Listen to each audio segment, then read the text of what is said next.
Assalamualaikum warahmatullahi wabarakatuh. Alhamdulillah wassalatu wassalamu ala rasulillah. Para pemirsa yang dirahmati Allah, para perindu surga. Alkisah dahulu ada seorang raja.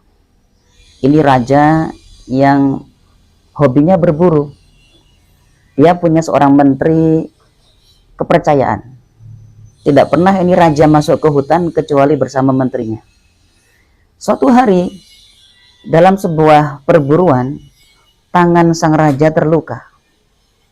Alkisah jempolnya.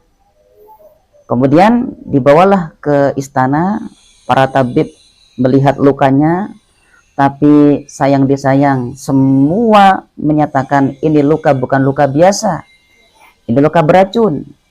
Satu-satunya cara dalam rangka menyelamatkan jiwa sang raja adalah jempolnya harus diamputasi.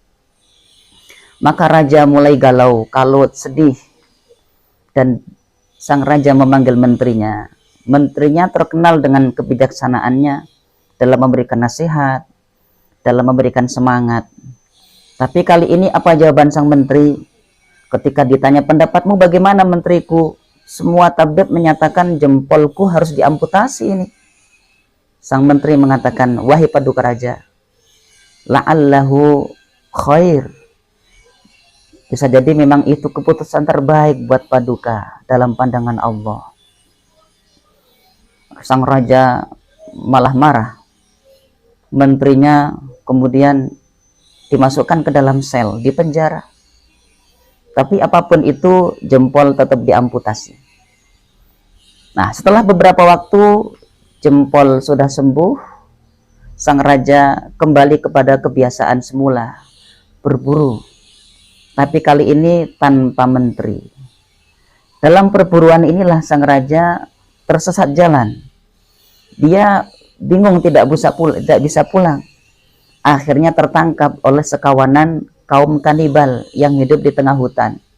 Wah, ditangkaplah ini raja. Apalagi kelihatan badannya gemuk, segar. Maka kaum kanibal ini semuanya antusias, diikat sang raja, dibawa hendak disembelih persembahan untuk Tuhan yang mereka agung-agungkan.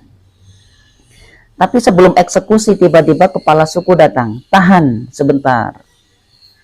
Ini persembahan untuk Tuhan kita, maka harus istimewa. Tidak boleh ada cacat. Maka segera dicek dulu nih, dari ujung rambut hingga ujung kuku kaki. Cek semuanya. Kalau ada cacat, maka tidak laku untuk persembahan bagi Tuhan kita. Maka kemudian mereka mengecek dari kepala hingga kaki. Ditemukanlah ternyata ini orang tanpa jempol. Udah buntung jempolnya. Dengan kondisi seperti itu akhirnya sang raja dilepaskan. Tidak laku ini buat tumbal, buat persembahan kepada Tuhan mereka para kaum kanibal. Sambil pulang ke istana, sang raja berpikir, ternyata gara-gara buntung si jempol ini, leherku selamat. Betul kata menteriku, berarti bahwa apa yang aku alami adalah keputusan terbaik menurut Allah. Setiba di istana, sang raja penasaran. Maka kemudian langsung dia temui menterinya dalam penjara. Wahai menteri, aku barusan mengalami hal begini. Ternyata betul katamu dulu. Semua keputusan Allah buat kita adalah yang terbaik. Nah, kalau aku sudah membuktikan, lalu bagaimana denganmu wahai menteri? Sekian hari, sekian bulan aku penjarakan dirimu di sini. Nah, apa kata sang menteri? Wahai paduka raja, bukankah biasanya Anda itu tidak pernah keluar berburu kecuali bersama saya? Tapi Allah takdirkan Anda memenjarakan saya di sini, sehingga otomatis Anda tidak mengajak saya berburu bersama-sama. Bayangkan kalau kita berdua keluar berburu, kedua-dua kita semuanya tersesat, ditangkap kanibal. Anda mah selamat, nggak punya jempol, tapi saya utuh. Dari atas sampai bawah saya semuanya utuh. Tentulah saya yang akan dikorbankan. Saya yang akan jadi mangsa para kanibal. Maka ternyata bagi Anda kehilangan jempol itu keselamatan. bagi saya masuk penjara itu juga ada panjang umur. Maka inilah ternyata para pemirsa yang dirahmati Allah, semua yang kita alami, takdir Allah yang menimpa kita itu pasti yang terbaik buat kita. Tidak pernah Allah menakdirkan sesuatu kok tiba-tiba meleset ataupun salah dari rencananya. Maka disinilah kita perlu menata hati untuk selalu berbaik sangka kepada Allah, berhusnudzon kepada Allah dalam setiap apapun yang kita alami, musibah yang menimpa kita. Bisa jadi 5 menit lalu kita merasa marah, kita kecewa. Ini ada air di pinggir jalan, tahu-tahu ada mobil ngebut, kemudian air itu menyiprat ke baju kita yang putih, baru kita pakai untuk masuk kantor, masuk kerja, kita marah-marah.